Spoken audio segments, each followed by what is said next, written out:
All right, now we are live. All right. Charts are ready to go.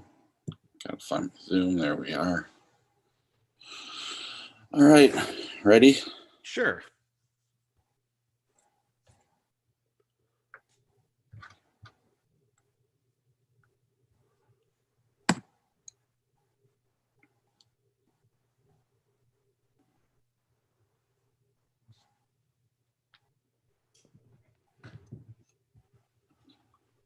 Welcome to the Everyone's a Critic movie review podcast. I'm your co-host Bob Zarrell. With me, as always, is professional film critic Sean Patrick.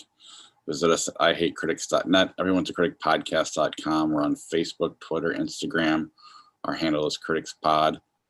Follow us there, like us, interact with us. I always screw that part up, but it doesn't matter. We're also on YouTube, Apple Podcasts, Google Podcasts, Spotify, Stitcher, Alexa, all your podcatchers. Subscribe to the show, rate and review the show, or read any reviews we see on the air. I believe we're also on Ghana, the India platform.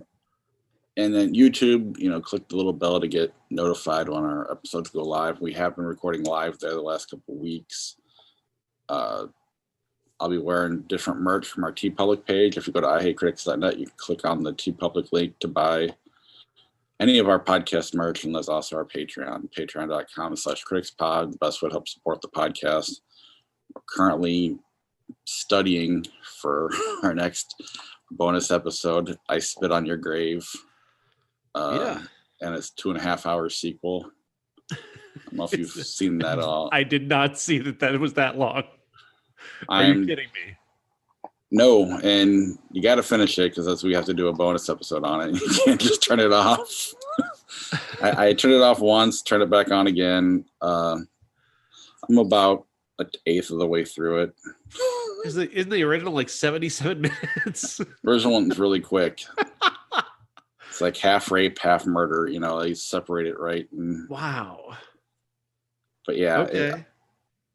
It's so, and the acting's horrible, like way worse than the original so far. Maybe it gets better. I don't know. But we'll get to that on Patreon later on. Yeah. But first, I guess let's just jump right, unless there's any news you need to go over. Nothing I can think of. Yeah, so let's just jump right in to Ma Rainey's Black Bottom. All right. Well, Ma Rainey's Black Bottom is based on a play by August Wilson and stars Viola Davis and Chadwick Boseman in his final performance. Directed by George C. Wolfe. And this is the story of a real-life blues legend by the name of Ma Rainey, who was huge in the 1920s. She was a major, major star. Strangely enough, though, much of her stuff hasn't survived, 100 years since she was the biggest thing in music. But this is a story set about a time that she recorded it in Chicago with her band and recorded an EP and their record to put out to the fans. And what we have are two kind of almost completely separate stories yet related to the same group of people. Ma Rainey is kind of in her own space, and then you've got Chadwick Boseman's character who's in the space with the rest of the band. Glenn Turman, Coleman Domingo, and I don't have the other actor's name, but there are 4 guys in the band downstairs, just kind of working out the songs, waiting for Ma Rainey to show up. She's a star. She does what she wants when she wants, and Viola Davis brings that energy. She just brings that superstar energy. Like I'm gonna do what I want to do and when I want to do it, and that is awesome. Watching her in that time be that kind of assertive person. In a time when Black people were not, not allowed, but like treated badly if they tried to act like other people might. It's really remarkable to watch. She is such a powerhouse. But then so is Chadwick Boseman, who his character is basically, he thinks he's on the rise. He thinks he's the best thing in the world. He's got a very big ego. He's really starting to feel himself because the producer that they're working with has asked him to submit some songs. So he thinks this is just beneath him. And he's also wanting to put together new arrangements of Ma Rainey's songs without talking to her, which adds an element of sexism to it, which is just, I mean, everything that she's up against is illustrated so perfectly from these two white producers who are trying to get her under control, to this one member of her band who's being incredibly disrespectful for his various reasons. He's got a lot of issues that he's working through as a black man in 1920 that definitely influences who he is, and we hear that in these incredible monologues, these powerhouse dialogues that go on for several minutes at a time. One of which is just him railing about God. That is just, it's beautiful. And when you take into context the fact that we just lost Chadwick Boseman, it adds this extra level of emotionalism to it that just really deepens this movie in a very sad and tragic way, but it's undeniably powerful.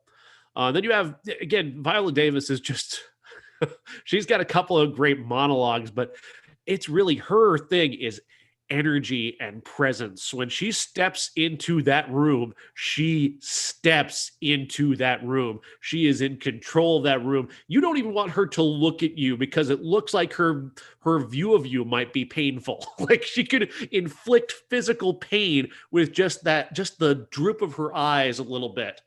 Just a glare that she has that is just vicious and dangerous. And I just adore that. I adore this movie. It's incredible. Yeah, there's only a handful of sets or locations. Like everything's extended, just dialogue, and it's one of those movies where like 12 Angry Men or Glengarry Glen Ross, whatever, just a talking movie, I guess. It is so watchable, and I'm not sure what I'm trying to say. I just love when you can make really not a whole lot happens because they're just in rooms talking and discussing things and working their way through things.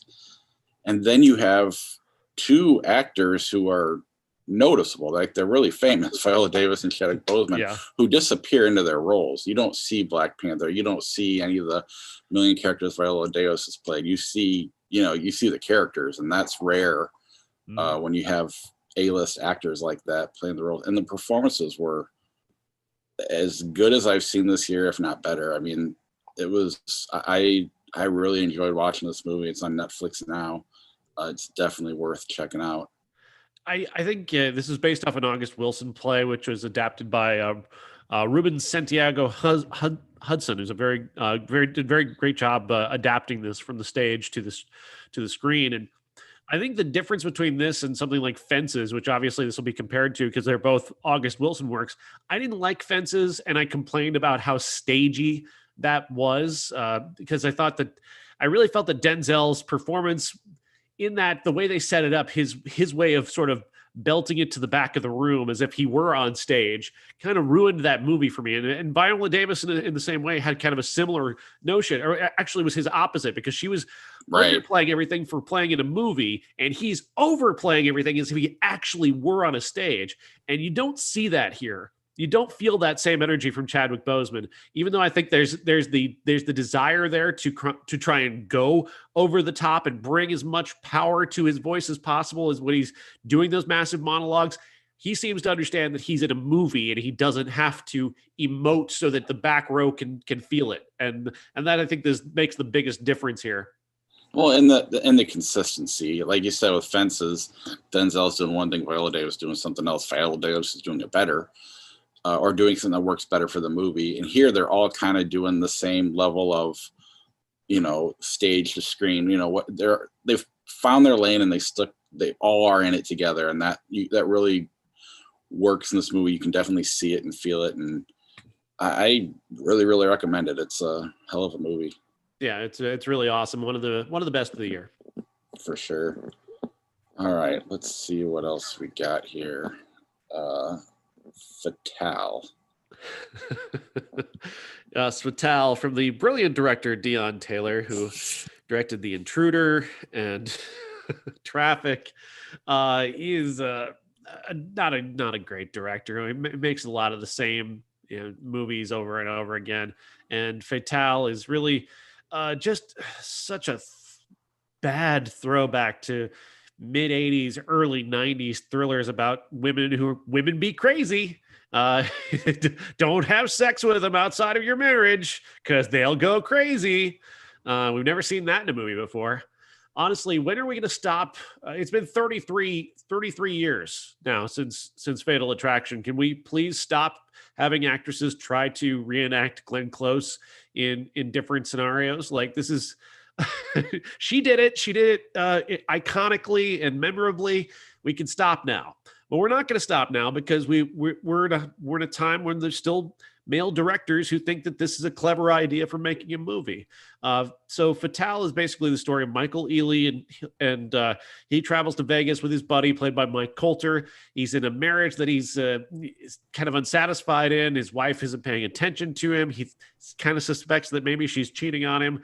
And so his buddy, Mike Coulter, kind of convinces him to, let loose. He steals his wedding ring from him and tells him to go off and meet women. And he meets Hilary Swank's character. And they end up having a one-night stand in Vegas. And then he goes back to LA, and there's a break-in at his house, and somebody tries to kill him. And when the detective shows up, guess who it is? It's Hilary Swank. You see that in the trailer, by the way. Great job putting that in the trailer because, oh man, this movie is so dumb. It's just idiotic. And it just completely wastes the fact that Hilary Swank has 2 Academy Awards and can act the hell out of anything. And this just reeks of, I don't know if it's her bad choices or just Hollywood not giving her any choices. It really blows my mind because this is a role that is so desperately beneath her and beneath her talent. And there's something about women in their 40s that Hollywood has such an issue with. They won't give them anything, good to play. So she's got to take this. Yeah, but she's had that issue she really has. There's a lot of these movies that she's done. You have $1 Million Baby and oh my God, the other one just left my mind. Boys Don't Cry. Boys Don't Cry. You have those, but there's a lot of movies like this, bad horror movies she's been in. She's done She's made some bad choices, but at the same time, when somebody has 2 Academy Awards, they should be catered to, not left to her own devices. But then again, I know none of her movies have ever made money. Hilary Swank has never, as they say in the wrestling biz, she's never drawn a dime. And that's true. She doesn't have any real blockbusters on her resume. The times that she tried to make, hit movies, like The Core, or even, minor hit movies like getting into the horror genre and The Reaping, they're just terrible movies. And right. I think that's definitely worked against her, but it's also not her fault.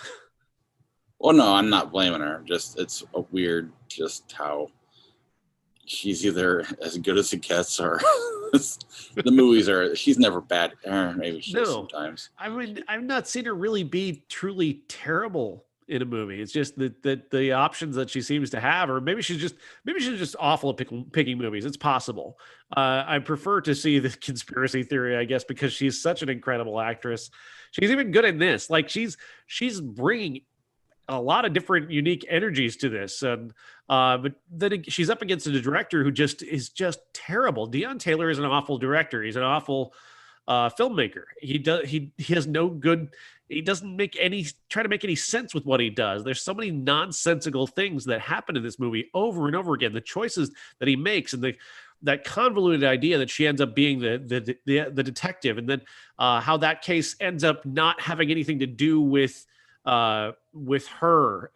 She doesn't drive the action. She keeps kind of almost reacting. And then they bring in this element of strangers on a train, and that is just completely out of left field and requires such leaps in logic. Like Deon Taylor, you can't do Hitchcock. Just don't even try to do Hitchcock, man. You don't have that talent to you, and try and bring that together. He's just got so many ideas happening and he's not bringing any of them together. He's just slapping this thing together, and it's just the seams show everywhere where he's just tying loose ends together that don't make any sense. Why this goes to the theater makes no sense. I don't see people rushing to risk COVID to see this one. It probably would play better at home.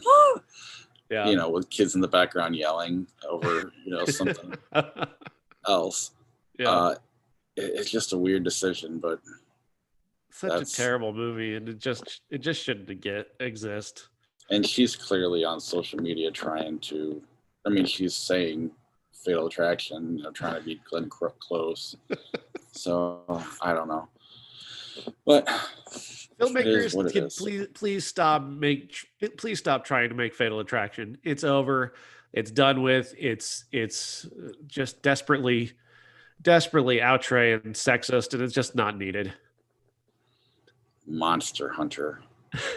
From director Paul W.S. Anderson, another brilliant director.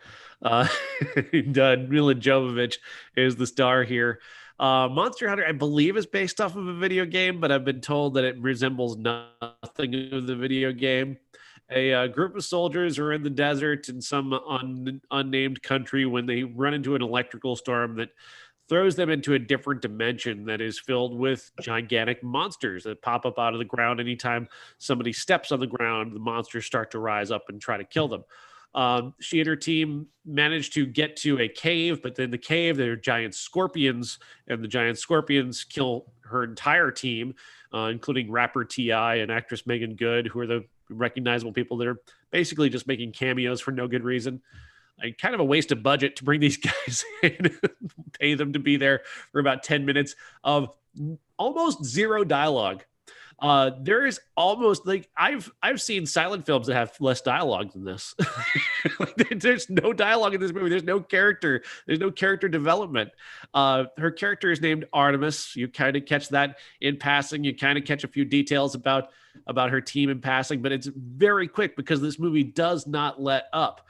I believe there from the time it starts to about the midpoint, there is such a minimum of dialogue and development that I've never seen before in a movie. It's just nonstop monsters and scorpions and oh man, and convenient escapes and that sort of thing. And it's all kind of fun.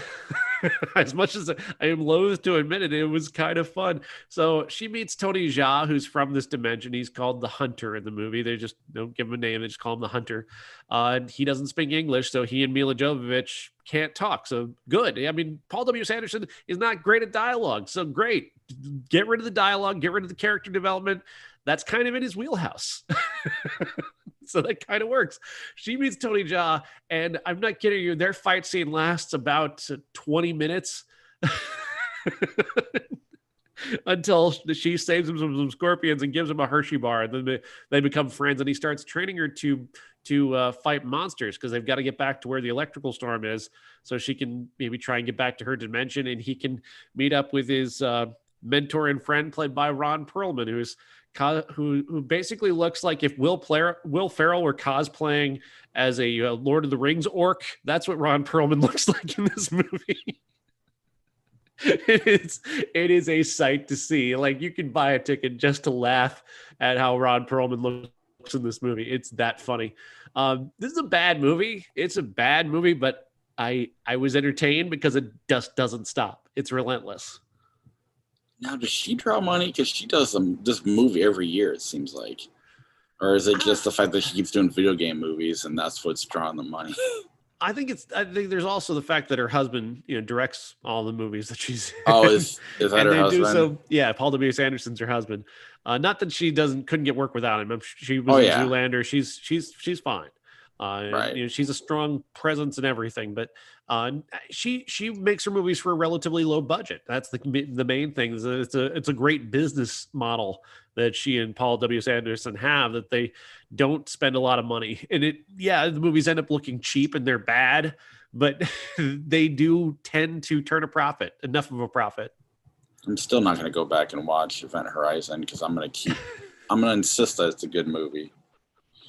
I don't want it to be ruined. It's not. So, it's great. Here's something for the YouTube people that will be cut out of the podcast. I got to change the batteries on my recorder, so we're going to pause for 2 seconds. YouTube's going to get to watch it, so hold on one second. You get to have a little behind the scenes fun, YouTube. All of the two of you that are likely watching on YouTube right now. This is too much excitement. The T-shirt, by the way, that Bob is wearing is the surprisingly large penis of Willem Dafoe. The curiously large penis of Willem Dafoe, which is a quote. Who was the director? I can't remember. One of his directors, when he was making Antichrist, just was kind of surprised just how big his penis was and had to remark about it and referred to it as a curiously large penis. That's why I'm wearing this shirt. All right, let's get the next movie up and running. And this is where the podcast goes off the rails because I suck at what you do. So. But I will attempt it. Oh boy. And you're aware, I suck at it. All right, we agreed we were gonna do the Bee Gees, and then Sean's copy expired, so yeah. I went and watched it on HBO. And it's basically an extended behind the music of the Bee Gees. I know them as that, the Staying Alive and those handful of hits around that era. Apparently, they were around 10 years before that, and they sounded like the Beatles. I didn't know that. I didn't know their song Massachusetts. I didn't know. I mean, they, in my opinion, poor man Beatles, but you have Ed Sheeran and Noah Gallagher talking about how awesome they were. So I'd never heard the song, so it's new to me. So that part was interesting. They break up, they get back together, and it was just cool following that brother dynamic that they had. And when they go into the dance era, they never called it disco. It was interesting, and they actually got a band together.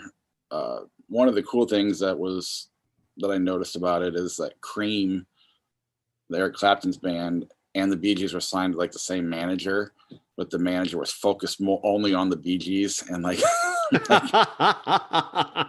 there's only, I don't know, anybody self-respected musician would have Cream way up here and Bee Gees in the middle somewhere. Bee Gees are fine. They're hugely successful. Right. There's nothing wrong with the Bee Gees. Come on, it's Cream. They're like one of the most talented bands of all time. And Eric Clapton's in the documentary talking about all that. Yeah. And it's interesting, but they go through the breakup. They get back together, in the late 70s, and they don't even know Barry Gibb can sing high until he accidentally does it in the studio.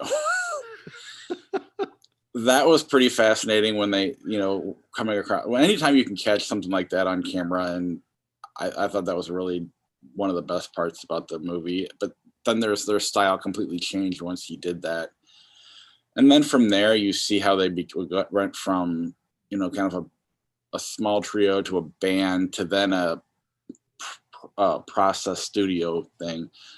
Like the Staying Alive, that drum beat was created in the studio, and they didn't even know it was happening. Wow. They weren't even there. It was They had nothing to do with that. But that album was all theirs. It was just gonna be their next album. It'd be in the soundtrack to Staying Alive or Saturday Night Fever, a movie I've never seen. And they blew up, but at the same time, disco blew up, and people started hating disco. And what pissed me off in this movie is this, unrelated to what's going on with the Bee Gees, there's a section where they're saying the disco sucks movement was racist and homophobic. And and then you have Alice Cooper popping up on screen and Lindsey Buckingham. You got Stranglehold in the background. So not that I'm defending Ted Nugent, but using Ted Nugent makes it even worse. Mick Fleetwood, there's a bunch of other rock stars just talking about how much they hate disco. They go to that famous Disco Sucks night at Comiskey Park from that Chicago DJ, and they're like bringing Marvin Gaye records and Al Green. Nobody I know that's a fan of rock music considers Marvin Gaye or Al Green or James Brown or any of these guys disco. Right. So all the rock and roll fans are being judged by a bunch of idiot Sox fans. And that's in this movie while the Bee Gees are playing off in a stadium in another place, hugely successful, never really suffering, just they had their reputation, and that happens when you get popular. And they, to me, made it bigger than it was. And it kind of frustrated me. It's like, so what's the next documentary? Poison in 10 years, and then Limp Bizkit 20 years later, and then now we get Nickelback after that. All the bands that still can sell out and play and have success. So it kind of annoyed me. Yeah. Had they taken that part out, I would have found this really interesting. I knew nothing about the Bee Gees really, other than Staying Alive. And once I heard some of those songs, like, oh, I knew that song. I knew that song. It was similar when I watched the Chicago documentary on Netflix. Yeah. I thought it was intriguing. So that just that little part that they didn't even really comment on, they just brought other people in, Right. really kind of ruined it for me. There's no doubt, though, that there was a great deal of homophobia and racism when it came to much of the Disco Sucks movement. It had nothing to do with the people you mentioned, like Alex Cooper or those guys perpetuating that aspect of it. But that is definitely part of what Disco Sucks was about. It was that dark undertone of it, and it's unfortunate that they would try and link rock music to that, because that was just them not liking the music. As musicians, they just didn't care for the music. This overly processed, studio stuff that Right. was, being promoted ahead of their work. The things that they were actually passionate about are being created by producers and studios. And yes, there's absolutely everything right to be, as a real musician, to be upset about that, watching that type of thing succeed in that way. I get that. But there's no denying the homophobia and racism behind the whole Disco Sucks movement was absolutely part of it. I would say it's a very small part of it, though, because I mean, the hair metal went through the same thing. New metal went through this. Every single genre that gets popular went through it, and it's not all because of something. I mean, sure that there might have been elements of it, but the large part of it was it just got too popular. Is really what most of it was. But there's a part of it, though, that the people used kind of Disco Sucks as a cover for their own racism and homophobia, and that's not what this documentary is wrong in the way that they present it, but that aspect of it is there and can be fairly acknowledged some other way, not in the way you're right about the presentation of it. I saw this movie like 3 months ago, and it completely left my mind. So when I went back to try and watch it, and obviously I couldn't. I'm trying to farm this memory from 3 months ago to remember it.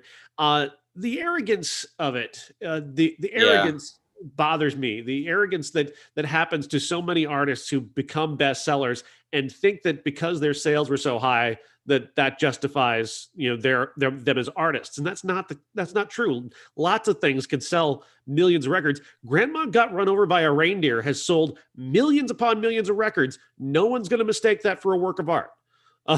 They're two very different things, and the people who point to their success and say, well, that's proof that I'm an artist. No.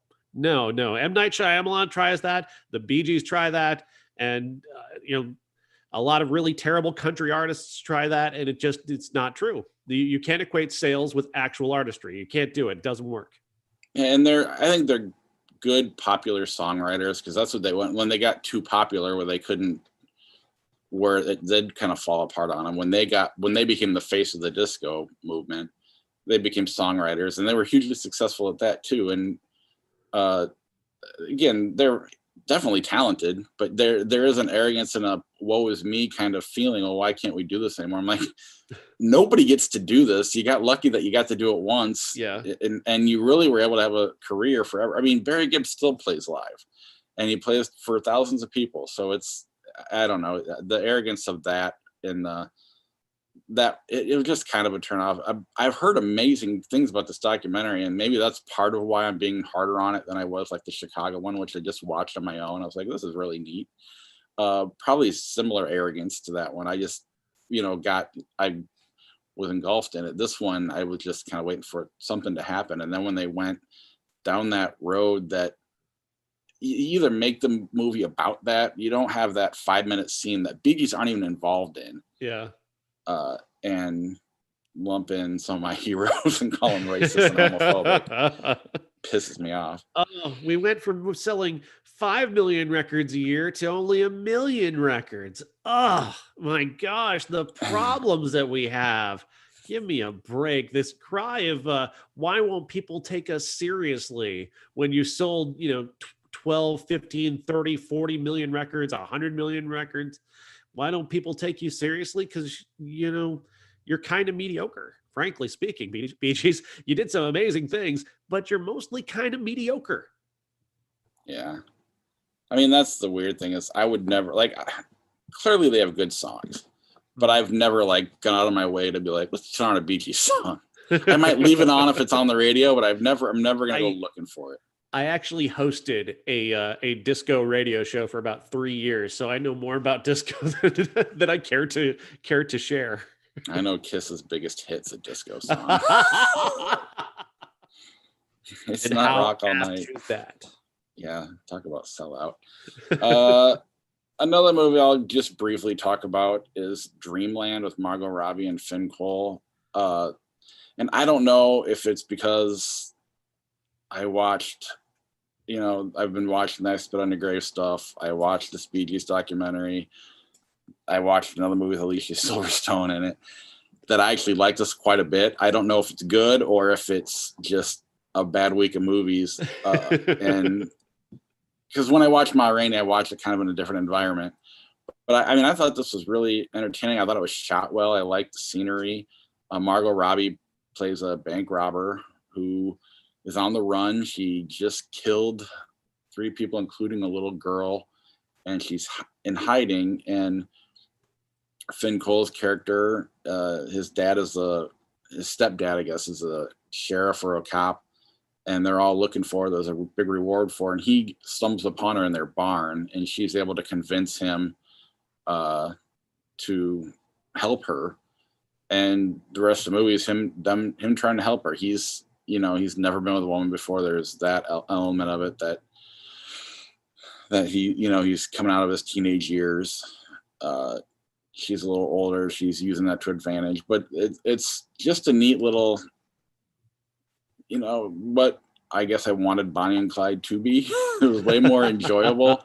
Maybe it's just because it's modern. It's definitely more pop than something like that. Yeah. But I was quite shocked at how enjoyable I found the movie. I don't know. It was just they leave their town. They head to Mexico. He has to steal a car. He steals his stepdad's, who's a cop, and you just kind of. And again, I watched a lot of bad movies this week, so that could be why. But I just the movie swallowed me a little bit, so I wasn't thinking about, I got lost in it, so I wasn't picking it apart. So maybe if I was in a different mindset, I would, but I couldn't find anything to pick apart. I thought it looked really good, and I would kind of recommend it. It is on Amazon. You can rent it. I don't know. I've not seen it. I'm a bit baffled by their approach to their. I mean, I guess the COVID has changed everything, but the way they've released it and marketed it has not been great. They've not done much to tell people about it, at least not very well, not effectively. And I don't quite understand. I guess the marketing of it is kind of baffling to me. Like the only reason. Yeah, go ahead. This poster. Extraordinarily, like, it's kind of pretty, I guess, but it's kind of also kind of goofy looking and thrown together in many ways. And that's I don't know. And I'm wondering what Josh would say about that Dreamland font, what that font choice. Yeah, the poster is kind of taken by it. Terrible. And the only reason I found it was I didn't know it existed. I was trying to watch Tenet, and I had to buy it. I can't rent it right now. So I was going to wait till I could rent it for a little cheaper than $20. And we were just trying to find something to watch. And I stumbled upon this and watched the trailer, and I read some reviews, and the reviews are pretty decent too. Again, I don't think it's going to win any Oscars or anything like that, but Margot Robbie is really good. And I don't know if it just caught a bad week and I enjoyed it, but I'd say check it out. But you're right, the marketing, I have never heard of this movie until I accidentally stumbled upon it on Amazon. And it is new. So, and I'm not going to talk about the other one. It's it's a comedy starring Alicia Silverstone, isn't it? Yeah, Sister of the Groom. Comedy, right? Yeah, you could call it that. There's at one point, I mean, she's wearing. I'll just put the fucking picture up. Who cares? We got this far, might as well. It'll also help me remember names. Tom Everett Scott, that's right. She basically wears a 40-year-old mom fat suit the whole time, but she doesn't like just your average you basically looks like she might have gained a little bit of weight. So, and then at one point you see in her underwear, and because she hates her stomach, you know, like, well, that's clearly not a real stomach. But basically, her brother, who's around the same age as her, she just turned 40, is getting married to a younger woman who's kind of a free spirit. You know, there's always a guy with an acoustic guitar around. She's an artist. Her mom's weird. Her dad's weird. They're just, I don't know, just those people that annoy everybody, and they go out of their way to stereotype it and make it even more annoying, you know. Yeah. The hipster kind of thing. And her brother is, I mean, he basically could have been Jason Biggs. It must be either, I don't know which one of those actors that he is. I don't know. He basically looks like Jason Biggs. That's the guy from That Thing You Do. Yeah, well, that's Tom Everett Scott. That's okay. her husband. Oh, okay. No, that's the whole, but I don't know. Basically, she looks clearly older than everybody else in this movie, except for the grandparents. And that's the running joke. At one point, she's on the toilet in Spanx watching porn on a virtual reality headset, trying to masturbate. And I mean, it's funny to say, but it really wasn't funny in the movie. And then obviously the father-in-law walks in on her, and it's that movie. Oh my God. Wow. Yeah, the bride has never done drugs in her life, and she sprinkles Molly into some cake she's going to eat. And then you've seen this movie a million times. It's definitely an Alicia Silverstone vehicle. She's in every scene. I don't know why she doesn't work more. She was huge for like a year. You know, she was the Aerosmith girl, then Clueless, and then gone. Or I mean, she's been able to do things like this, I guess. But and you know, you say women in their 40s, but you know, you look at like Amy Adams and Elizabeth Banks and all these people who still do movies. They're as old as her or right around there. So even Hilary Swank, I don't understand. Maybe she just became a mom and didn't want to work as much, but maybe I love the tagline. Big sister, bigger problems.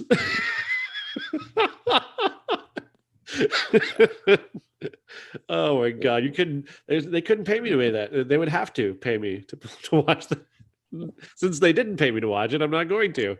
I think I even paid to watch it.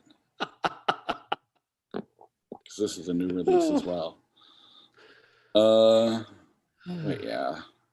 All right, let's move on to the fun stuff. Yes.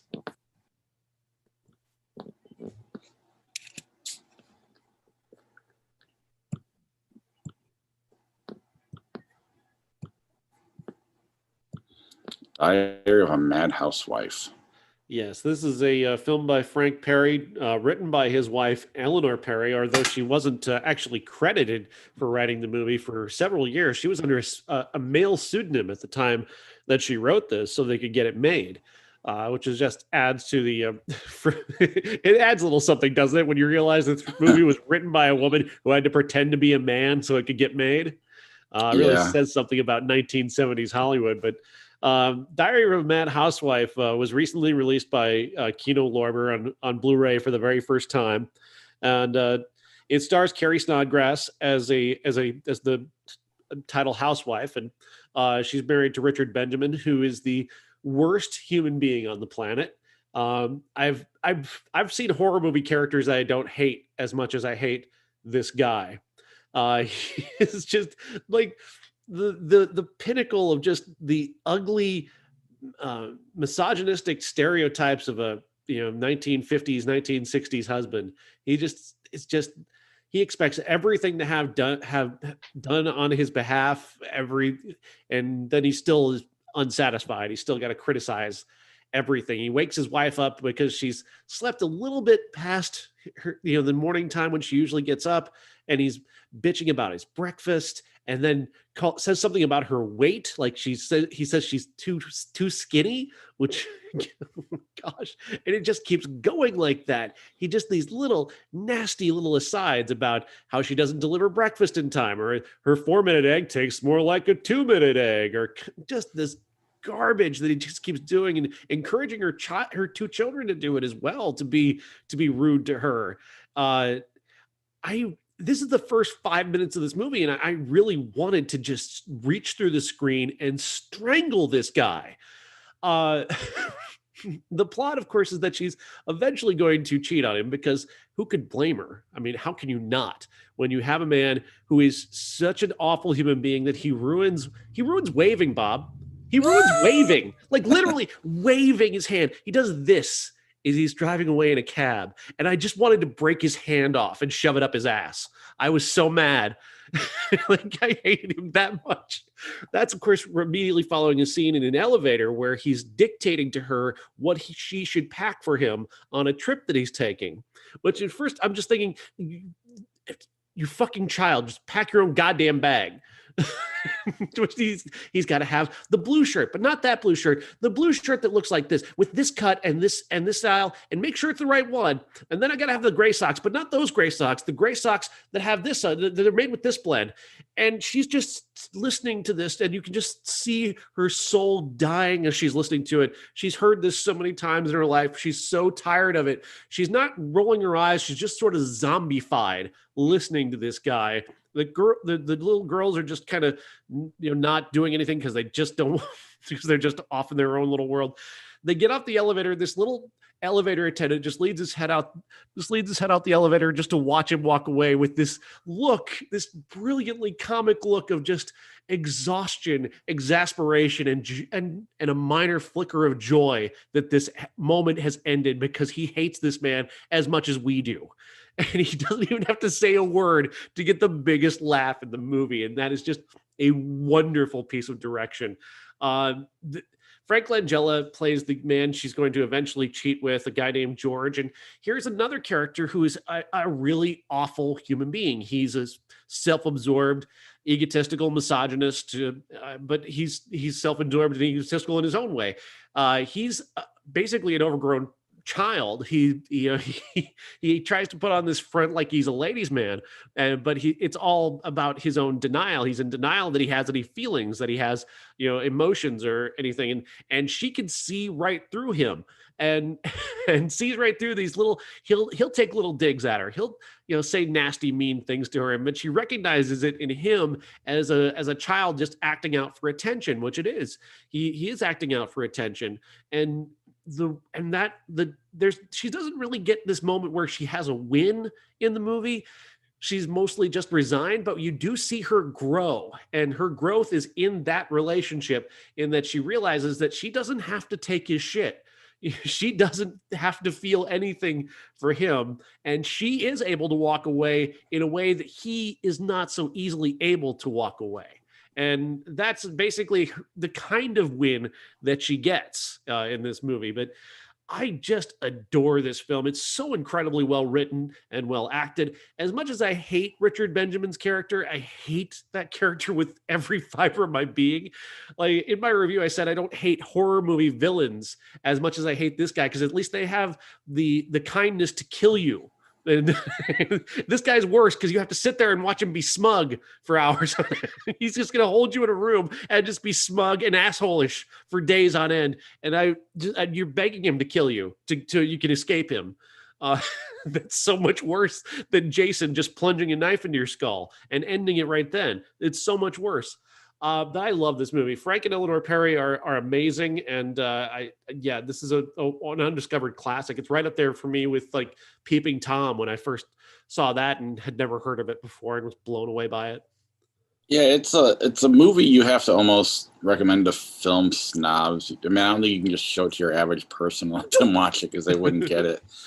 But it's almost like it's a satire. I mean, nobody acts like he does. He's turned up to 11. But there's elements of what he does in a lot of men, especially back then. And you get to watch him just kind of self-destruct on his own. She does nothing. His behavior is what does it. And that's fascinating. It kind of plays like an after-school special in a way because the acting is so over the top. But again, similar to when we were talking about Black Bottom, they're all in it together doing the same thing. It's consistent. So it works, especially in that satire type atmosphere.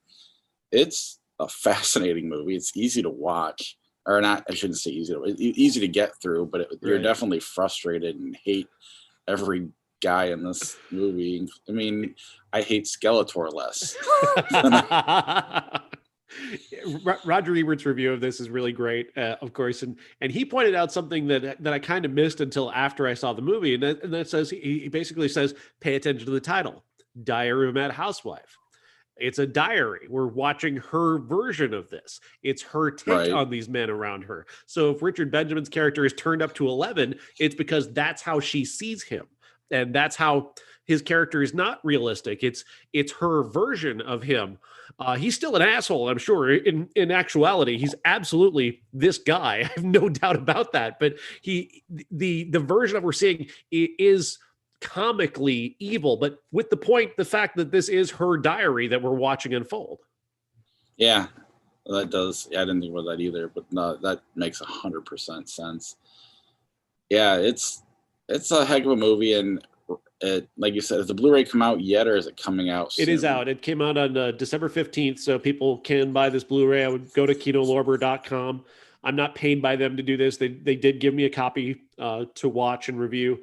But I watched it for the very first time, not having known anything about it, just being kind of intrigued by the premise of it. And I was just blown away at how great it is. And if you're the type of person that would actually listen to our podcast, this might be the type of movie for you. It's always neat to find a classic that you'd never heard of. This is the experience I live for on this show. You know, this like with Amadeus and Peeping Tom. Even to an extent, Blow Up. Even to an extent, Teenage Mutant Ninja Turtles. Honestly, I swear to God, even to that, there's a point to where that movie has that level of surprise for me. What's even neater is I'd never heard of these. Yeah. We're also going to talk about Ladybug by Frank and Eleanor Perry as well. But I'd never heard of them. So that even makes them even a step above, not necessarily better, but the fact that they came so far out of left field that that's what makes it that much more, exciting. But go ahead, Ladybug. Yes, Ladybug, also directed by Frank Perry and written by Eleanor Perry, is the story story set in 1963 at a school, some unnamed kind of Midwestern or Southern Californian school, just not any place that you know exactly where it is, but this school is we're in the immediate aftermath of the Cuban Missile Crisis, where people literally believed that the nuclear bombs were about to fall. People were buying, fallout shelters for their homes. They're stocking up on canned goods, just trying to fool themselves into thinking that they can survive a nuclear blast. This is after the era of, but well after the whole duck and cover notion that you're going to survive a nuclear blast by getting under your desk. Like, the story here is that the school gets one of their nuclear alarm goes off, because this time they had nuclear alarms in schools to let you know of an impending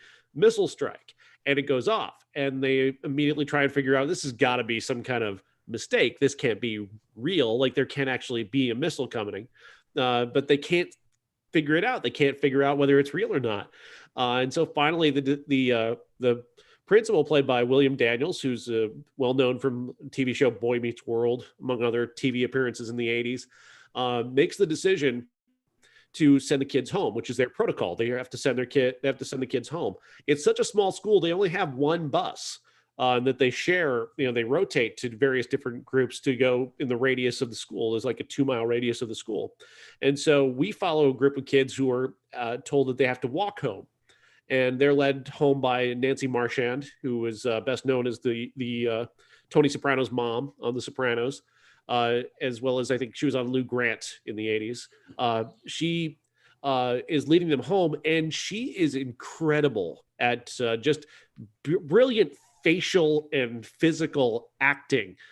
She is in shock. She seems to think that this is real. She's definitely kind of on the side of this is real. And while she has a job to do to walk these kids home and make sure they get home safe, she's also dealing with the fact that she's got 2 high school age sons who she's thinking she might not ever see again.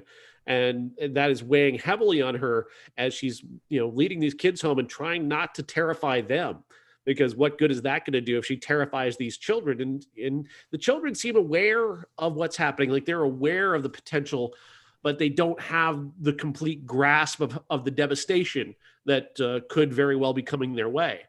And that childlike aspect of it, where we're following these children and watching them process this information, is fascinating to watch this through the eye of a child. It's also, there's elements of it that's overdoing it. Like it's definitely an anti-war movie. It's definitely got an anti-nuclear weapon message. Like, look what you're doing to our children. It's at a certain point, there's an after-school special quality to that, in how these kids are asked how they feel about the bomb potentially being dropped. And please don't take away our future, is basically what they say.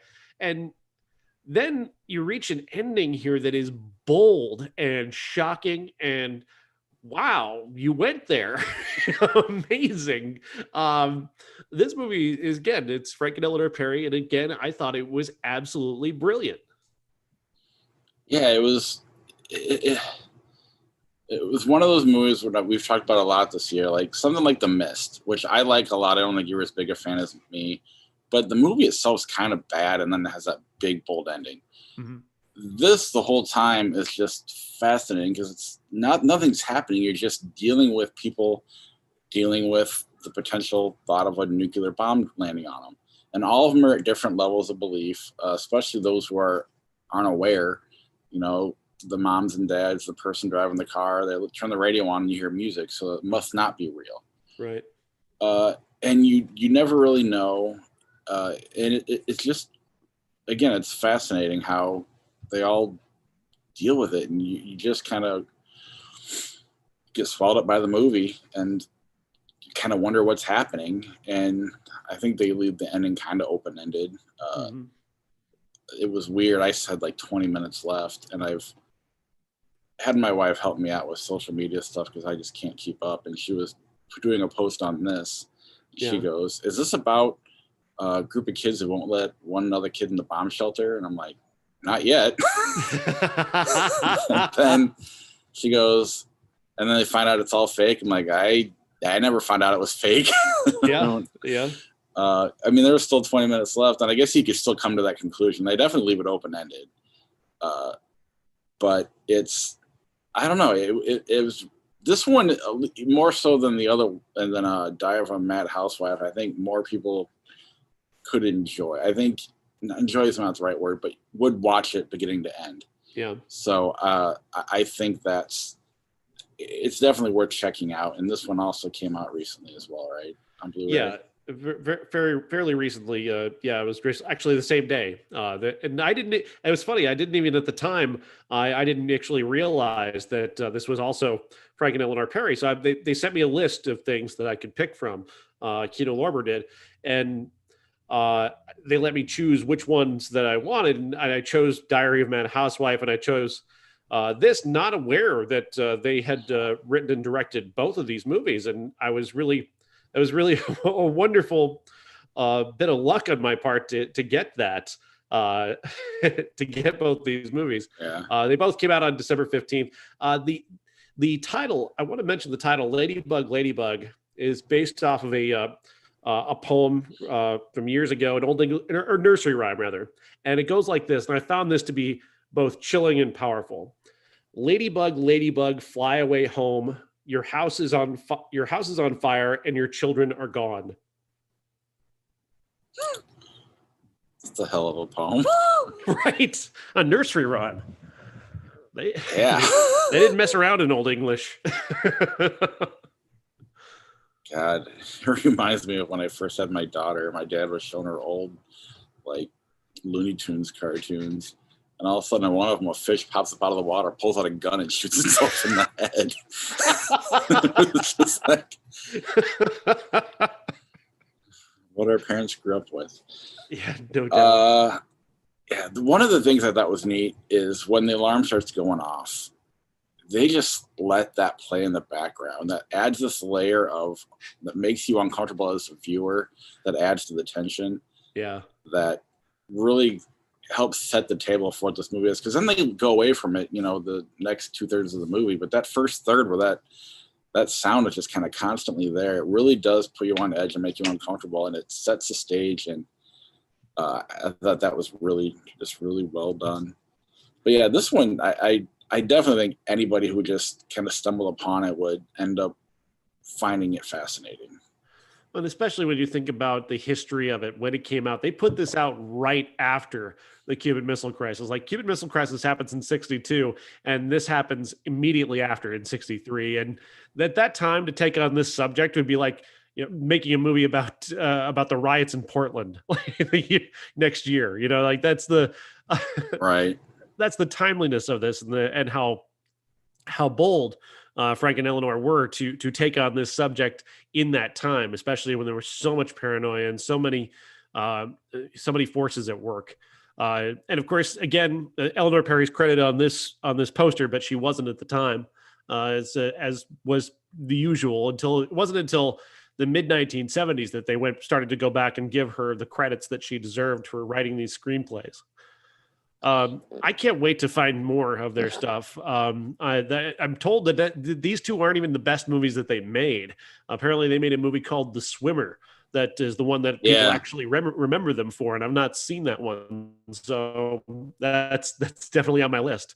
I think I'll make that a Christmas present to myself. Well, and that's anything too. And they're definitely different from the other movies that came out in this time period too. So it's not like they blend in with everything else that was out there. They're their own thing, and that's what's also really neat about discovering them. All right, let's move on to 1990, and we'll start with Awakenings. Awakenings, directed by Penny Marshall, starring Robin Williams and Robert De Niro. Based on a true story by a guy named Dr. Oliver Sacks, who worked in a Bronx hospital like the one depicted here. In the ward that they call, and it's so awful, it's so horrible. They call it the garden, because all you're doing is feeding and watering them, and that is just awful, just inhuman. But it reflects the time, 1969, which is a pretty ugly time. This doctor, they changed his name. Sorry, they changed his name from Oliver Sacks in the movie to Dr. Sayer in the movie. So he's kind of a made up character in a real story. But he arrives at this hospital. He was a researcher. He's going to deal with patients for the first time, and he brings a new perspective to dealing with these patients, because as the other doctors have grown so desperately cynical as to not want to deal with this at all, as depicted by, say, John Hurd's character, or a very young Bradley Whitford.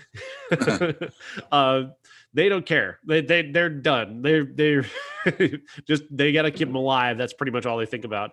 He has a different perspective, and he ends up making a discovery that if you do with the right stimulus, you can actually get these people who suffer from this particular disorder that keeps them, inside a shell that is their human body. If you give them a particular type of stimulus, they react to it. So, like, a patient drops her glasses, and she reaches out to catch it, and he throws a ball to them, and they reach out to catch the ball. And these types of things are, considered just motor functions by others, but he recognizes that maybe there's something there, some sort of stimulus that's actually driving them to do that. And it indicates to him that maybe they're still, alive trapped inside their bodies. And that's a really both a fascinating and also horrifying notion, as Max von Sydow's character, the brief cameo, captures. He's the doctor who treated them at the time in the 1920s when they became sick, 1930s and 40s, and said basically that the alternative, that they are alive in there, is more horrifying than anything else, which he's not entirely wrong about. That's a really terrific perspective to bring to this. It's empathetic, as sad as it is, and as as much as it's used as a way of justifying not helping people, it's also understandable, because you don't think you can help them, and thinking about it that way is really terrifying. But it's bold of the movie to actually go there.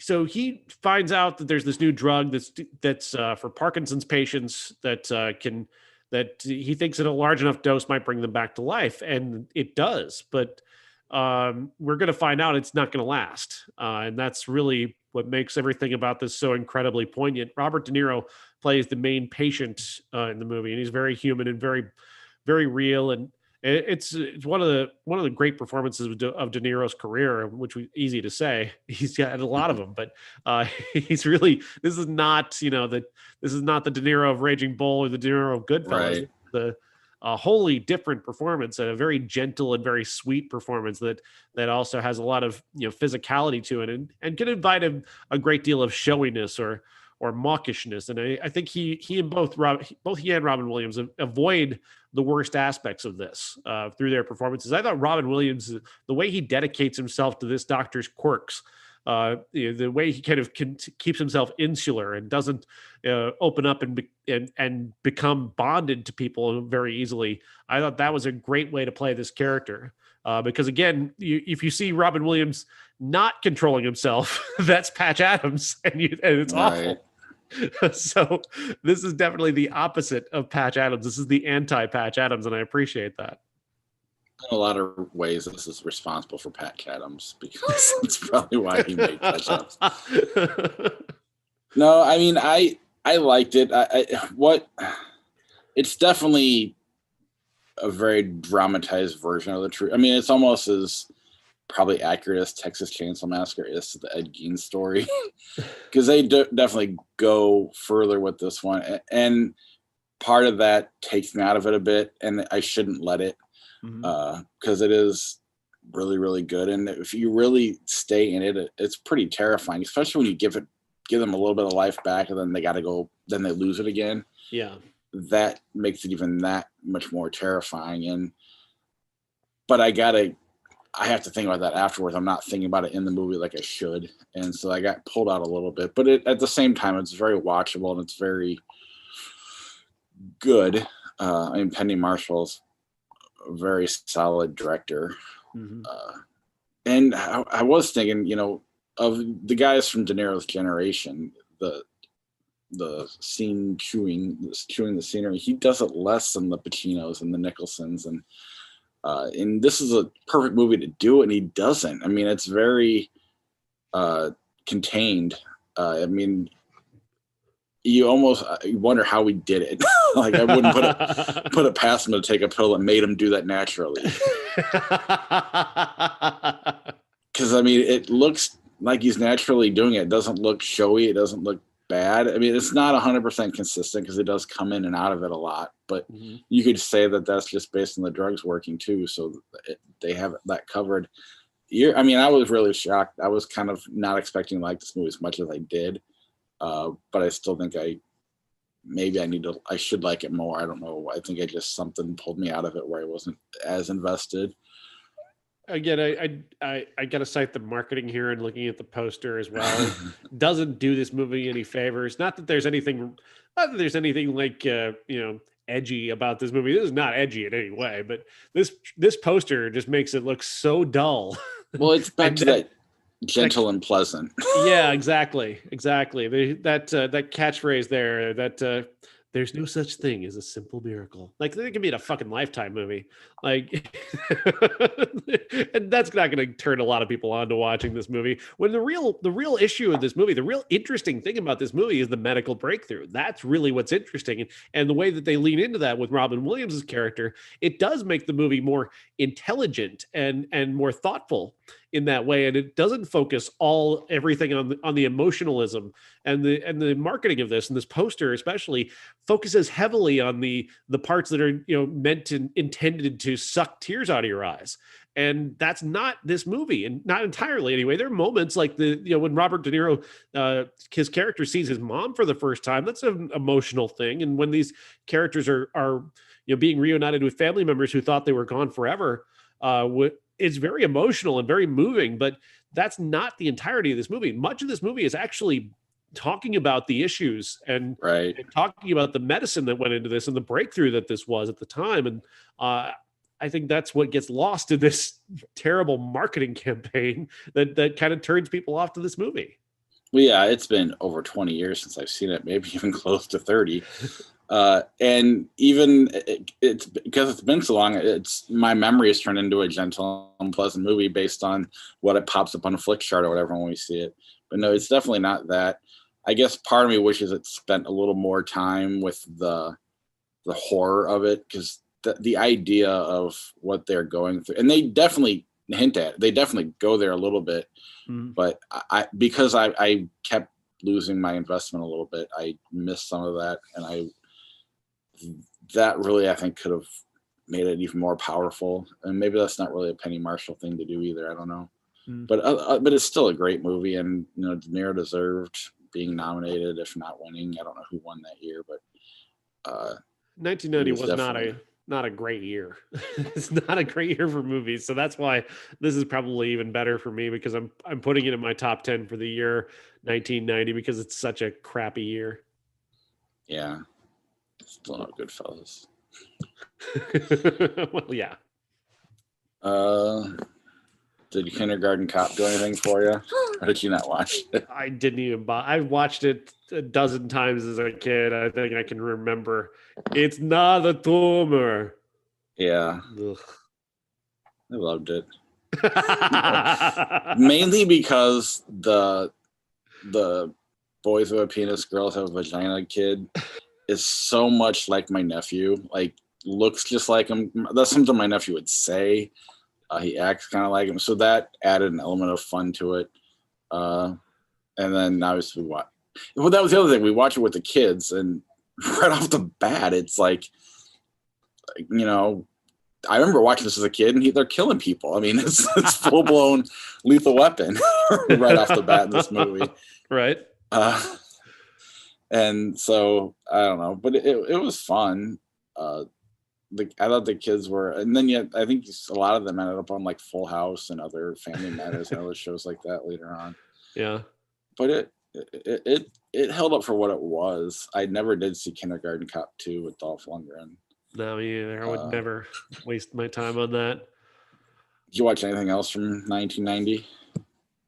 I can tell you about. I'll run through what we had.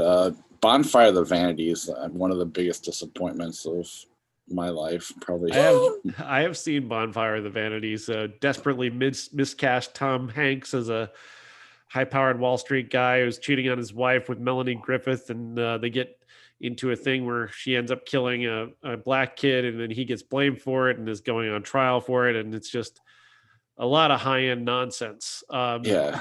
Morgan Freeman, Tom Hanks, Bruce Willis, Melanie Griffith, directed by Brian De Palma, and it sucks.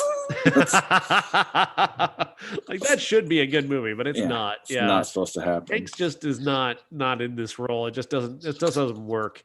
It's like he's playing his character from Volunteers, but brought into this movie, like the rich snob character that's has to learn a valuable lesson.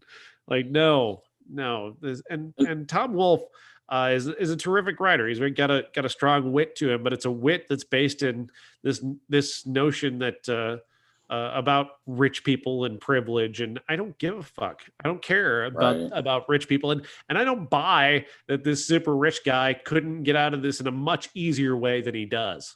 They always do. And the notion that the minority characters in this movie have as much power as they do is a fantasy as well. 1990. Yeah. No, I agree. And you go back to the Tom Hanks thing. He still hasn't done like Philadelphia or even Forrest Gump, for that matter. Not that that's a good movie, but he's fine in it. So people, and I've always struggled with that with Tom Hanks, and this was still too early for people to let him go outside of what he does. Mm-hmm. I mean, Big just came out a year ago. I've never seen Hamlet. I've always looked at it like I wanted to see it, but I have, with Mel Gibson and Glenn Close, you'd assume if it was a good movie, I'd have seen it by now, and just gonna assume it sucks. The Russia House, ever seen that? Good old Sean Connery. Long Walk Home. That was during that in a class in high school, I believe.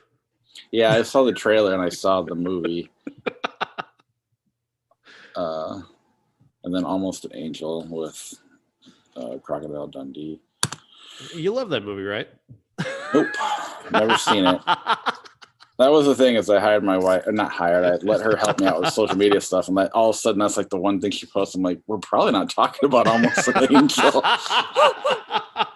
But good job, I appreciate it. Yeah. Next week Next week we got Midnight Sky on Netflix. We're gonna finally, hopefully, get the first Cow, the A24 movie. Is that the only one that came out this year? No, Minari is another one, but it's not available yet. But I'm planning on watching Minari hopefully sometime this week, and I've been dying to see First Cow, which just won the New York Film Critics Circle Really? Best Picture award.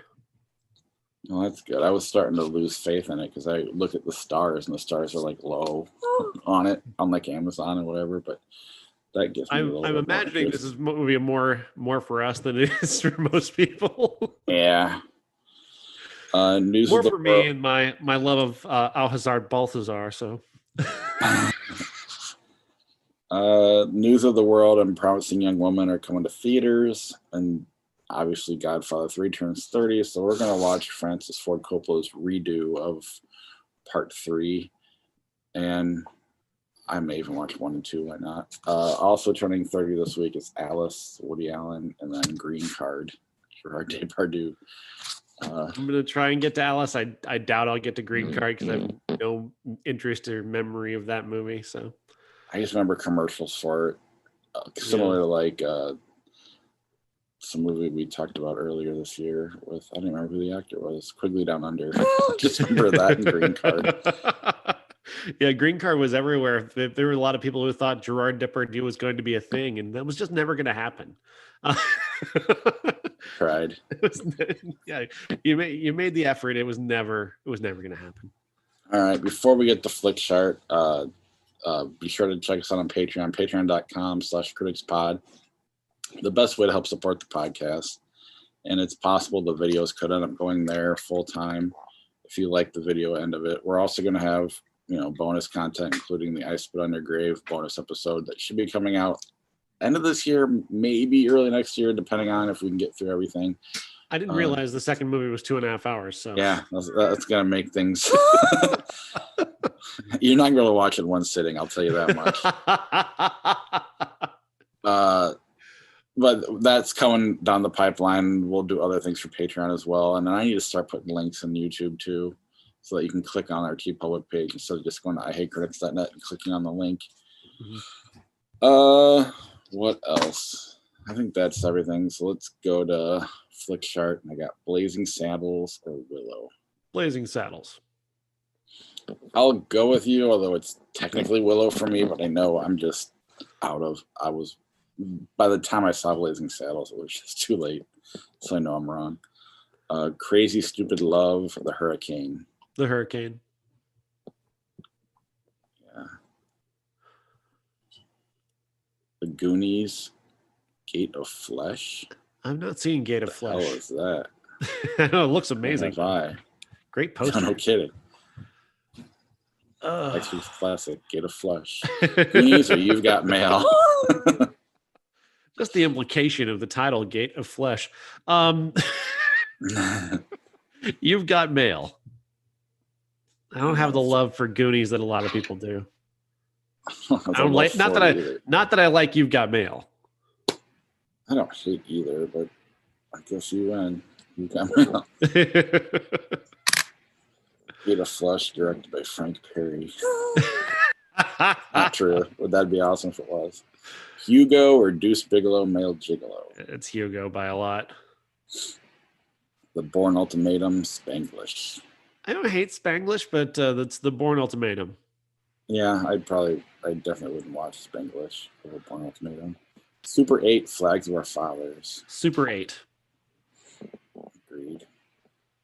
I don't hate Flags of Our Fathers, though. Although I don't know if I want to go back and watch it, just in case. My Fair Lady, The Negotiator. The Negotiator. It's so watchable. Or was before Kevin Spacey was revealed to be Kevin Spacey, but made everything unwatchable. Yes. From Russia with Love, Munich. We Only Live Twice. Get Smart. A View to Kill. What the fuck? Or Jack. Finally gonna make me choose a James Bond movie. A View to a Kill. If only just because my sister and I enjoy that movie so much. Not for ironically, we don't like the movie View to a Kill, but Grace Jones has this thing where she kills a guy she pops up in his back seat of his car and kills him. And for years, my sister and I would always, when we were leaving, we would just tell each other to be sure to check your back seat for Grace Jones. Just because. So just for that, it makes me kind of admire that movie in a way. Alien, Clash of the Titans, 2010. Alien. Yeah. Whiplash, Saw 3. Oh, man. Like I always say, I take the Saw movies as one entity, so Whiplash. Yeah. Cloudy with a Chance of Meatballs 2, Ben-Hur. Cloudy with a Chance of Meatballs, please. Honey, I Blew Up the Kid, Congo. 2 movies you could see on a double feature, probably. I think Congo's funnier. So yeah, and I remember loving the book. And look at this ad over here in the corner. And just like that, we're kicked off of YouTube. Just a butt, we're fine. Euro Trip, Scanner Darkly. The Scanner Darkly is too far up its own butt. It's Euro Trip for me. Apocalypse Now, Must Congeniality. Apocalypse Now. Yeah. Oh, Flick Chart's crazy. How to Train Your Dragon, Turner and Hooch. Flip a coin. I don't care. I do not care. I'm going How to Train Your Dragon. All right, fine. But I don't hate. I don't love either one, I guess. But what the hell is this? I've not heard of Career and Nicosia Disney. Okay. Annie Hall Heats. Oh, Annie Hall. Yes, yeah, I can't make a flip the coin on that one. As much as I love Heat, it's more just for fun and quotability. Annie Hall changed the landscape of romantic comedies. Up in the Air, King Kong, 1933. Up in the Air. Yeah. Wanted, Dunkirk. Dunkirk. That's fine. Monty Python, The Meaning of Life, Smoking the Bandit. Monty Python, I guess. That's the lesser meter. Yeah, but growing up Catholic, I love that scene where every sperm is sacred, and that whole song's amazing. Escape from New York, Car Wash. Escape from New York. Yeah. Commando, Godfather Part 2. Yeah, not hard. Rudy, Mission Impossible 3. Mission Impossible 3. If only they had Rudy yesterday against Clemson. I've seen Sunrise. Sunrise, yes. Sunrise is amazing. But is it as good as American Pie? Yes. I have not seen Sunrise, so is that what you're picking? Sure. Yeah, that's amazing. Lord of the Rings, Return of the King, Catwoman. Lord of the Rings. Yeah. Catwoman actually somehow feels longer. Yeah. At least they're about done walking in Return of the King. Wild Hogs, Singing in the Rain. Singing in the Rain. Love to see those movies combined into one. Flubber, Dog Day Afternoon. 1997's Flubber, not the original. Not that it would matter, but yes, Dog Day Afternoon. The Day the Earth Stood Still, 2008, Billy Elliot. Billy Elliot. Screw you, remake of The Day the Earth Stood Still. The Mask of Zorro, Fatal Attraction.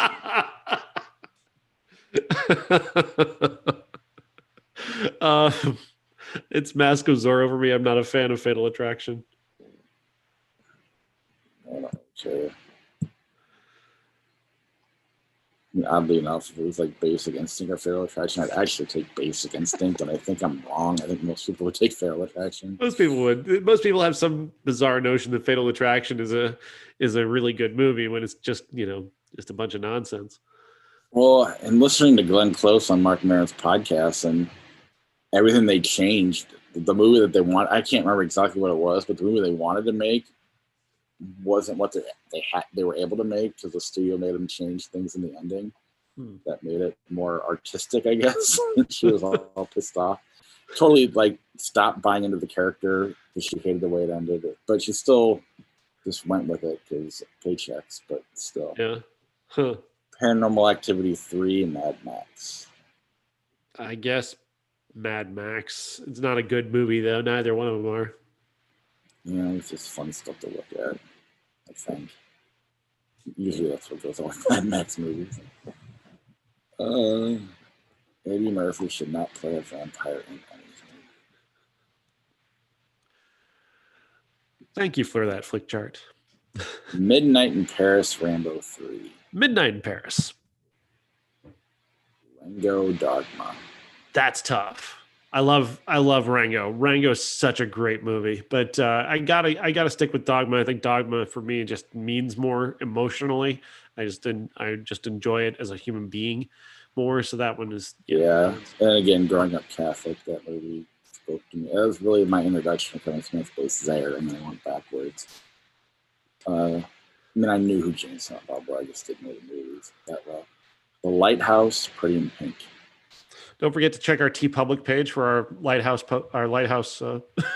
Yes, Batman versus Jesus. I'll wear that next week. I love Pretty in Pink. I'm going to pick The Lighthouse because it's a better movie. I agree. Into the Wild, fair game.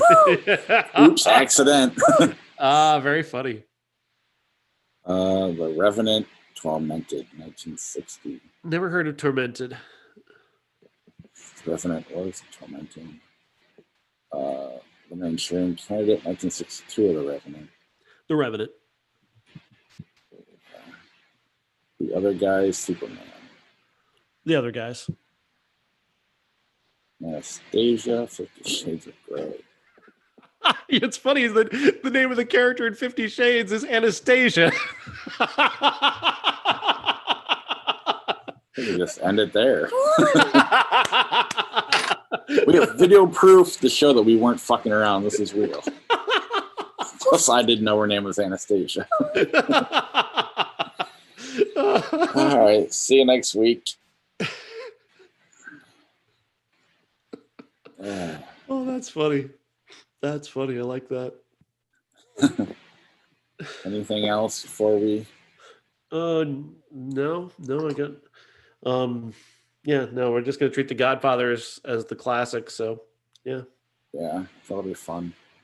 All right. Be like, Cool. all right. Talk